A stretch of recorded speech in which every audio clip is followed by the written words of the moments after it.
আজকে ডিমের রেসিপিটি স্বাদে আর গন্ধে এক কথায় অসাধারণ। এই প্রচণ্ড গরমে আমাদের রিচ যেমন কিছু খেতেও ইচ্ছা করে না, তেমনি বেশিক্ষণ কিচেনে দাঁড়িয়ে রান্না করতেও ইচ্ছা করে না।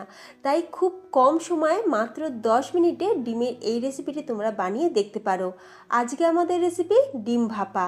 আর ডিম ভাপা এইভাবে বানালে বাড়ির ছোট থেকে শুরু করে বয়স্করাও খুব ভালোভাবে খেতে পারবে, কারণ আজকের ডিম ভাপাতে কোনো রকম সর্ষের ঝাঁঝও থাকবে না আর সর্ষের তিতভাবও থাকবে না। কিভাবে বানাচ্ছি জানতে হলে সম্পূর্ণ ভিডিওটা কিন্তু দেখতে হবে। নমস্কার, বেঙ্গলি পাকশালায় তোমাদের সকলকে স্বাগত জানিয়ে আজকে ভিডিও শুরু করছি। দারুণ স্বাদের ডিম ভাপা বানানোর জন্য এখানে আমি 6টা ডিম আগে থাকতেই সিদ্ধ করে খোসা ছাড়িয়ে রেখেছিলাম। এখন ডিমের গায়েতে আমি অল্প করে কাট লাগিয়ে দিয়েছি। সুন্দর করে কাট লাগিয়ে দিলে ডিমের মধ্যে লবণ বা মশলাটা খুব ভালোভাবে ঢুকবে।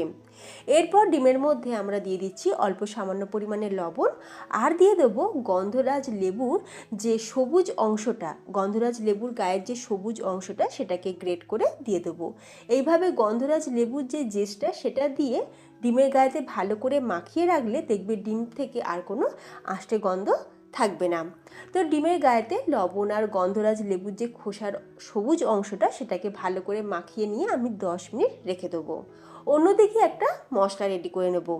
মশলা বানানোর জন্য এখানে আমি একটা মিক্সিং জারের মধ্যে নিয়ে নিলাম হাফ কাপ পরিমাণে টক দই, আর দিয়ে দিচ্ছি বড় চামচের 1.5 চামচ পোস্ত, আর বড় চামচের 1.5 চামচ দিয়ে দিলাম সাদা তিল।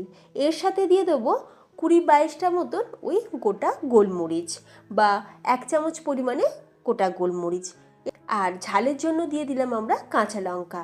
কাঁচা লঙ্কার পরিমাণটা তোমরা তোমাদের স্বাদ অনুযায়ী বাড়িয়ে কমিয়ে নিতে পারো। এবার এই মশলাটা আমরা সুন্দর করে পেস্ট করে নেব। মশলাটা খুব সুন্দর করে পেস্ট করে নেওয়া হয়ে গেছে। আমি মশলা পেস্ট করার সময় আমি কিন্তু জলের ব্যবহার করিনি। এরপর আমরা যার মধ্যে ডিম ভাপাটা বানাবো এরকম একটা স্টিলের টিফিন বক্স নিয়ে নিয়েছি, আর টিফিন বক্সের মধ্যেই আমরা প্রথমে মশলার পেস্টটা দিয়ে দিলাম।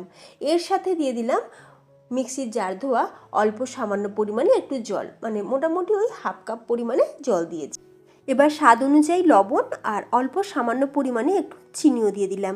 যেহেতু টক দই দিয়েছি তাই টক দইয়ের টকটা কাটানোর জন্য একটু চিনি কিন্তু দিতে লাগবে, তাতে করে টেস্টটা বাড়বে। এখন খুব ভালো করে একটুখানি মিশিয়ে নিলাম। এরপর আমরা দিয়ে দিচ্ছি গন্ধরাজ লেবু।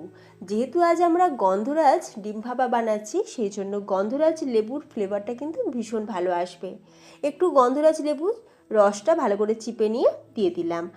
এরপর আমরা একে একে ডিমগুলোকে দিয়ে দেবো। আমি কিন্তু ডিমটাকে আলাদা করে ভাজিনি, তোমরা চাইলে কিন্তু ডিমটাকে হালকা একটু লবণ দিয়ে ভেজেও নিতে পারো।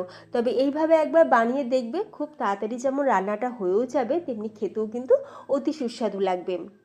এখন ডিমগুলোকে দেওয়ার পর ওপর থেকে দিয়ে দিলাম কাঁচা সর্ষের তেল আর 3টে কাঁচা লঙ্কা। সর্ষের তেলটা একটুখানি ভালো করে মিশিয়ে নিলাম। এখন দেখো এই জলটা কিন্তু অনেকটা মনে হচ্ছে ঠিকই, কিন্তু যখন আমরা ডিমটাকে ভাপিয়ে নেব তখন দেখবে জলটা একদমই শুকিয়ে যাবে। তাই পর্যাপ্ত পরিমাণে জল কিন্তু একটু দিয়ে নিতে হবে। সবার শেষে দিয়ে দেবো লেবুর খোসার যে সবুজ অংশ সেটা। ভুল করেও কিন্তু সাদা অংশটা দিয়ে দেবে না, তাহলে তিতো হয়ে যাবে। সবুজ অংশটাই কিন্তু ভালো করে গ্রেট করে নিয়ে দিয়ে দিতে হবে। এখন টিফিন বক্সের মুখটা বন্ধ করে দিলাম। অন্যদিকে গ্যাসের ওপর কড়াইতে আমি বেশ খানিকটা পরিমাণে জল গরম করতে দিয়েছিলাম, আর জলটা দেখো ফুটতেও শুরু করেছে। এরপর খুব সাবধানে টিফিন বক্সটা আমাদের বসিয়ে নিতে হবে। আর জলটা দেখো এমন দিতে হবে যাতে টিফিন বক্সের অর্ধেকের নিচে পর্যন্ত থাকে, মানে টিফিন বক্সের ঢাকনার ঠিক অর্ধেকের নিচ পর্যন্ত জলটা থাকতে হবে, কারণ জলটা ফুটে টিফিন বক্সের ভেতরে না চলে যায়। সেই জন্য জলের পরিমাণটা একটুখানি কম করে দিতে হবে। এখন মিডিয়াম ফ্লেমে আমরা 6 থেকে 7 মিনিট খুব ভালো করে এটাকে ভাপিয়ে নেব। 7 মিনিট খুব ভালোভাবে ভাপিয়ে নিলেই তৈরি গন্ধরাজ ডিম ভাপা। অসাধারণ স্বাদ, গরম ভাতের সাথে এরকম গরমাগরম ডিম ভাপা থাকলে আর কি লাগবে। তোমাদের একটা ছোট্ট টিপস দিয়ে দিই, অনেক সময় কি হয় যে টক দই শুধু যদি ব্যবহার করা হয় তাহলে টক দইটা কেটে যায়। তাই টক দইয়ের সাথে হয় কাজু বাদাম, না হলে পোস্ত বা তিল দিয়ে তোমরা কিন্তু টক দইটা ভালো করে পেস্ট করে নেবে, তাতে করে দেখবে টক দইটা কখনোই কেটে যাবে না। তো তৈরি আমাদের গন্ধরাজ ডিম ভাপা। তোমাদের কেমন লাগলো আজকের এই দারুণ স্বাদের গন্ধরাজ ডিম ভাপা রেসিপি অবশ্যই আমাকে কমেন্টে জানিও। রেসিপিটা ভালো লাগলে তোমরাও বাড়িতে একবার ট্রাই করো, আশা করি পরিবারের সকলে কিন্তু খুব পছন্দ হবে।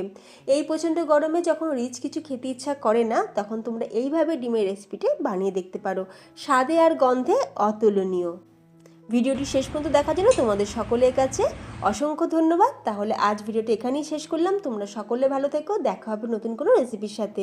ভালো থাকবে, সুস্থ থাকবে, ধন্যবাদ।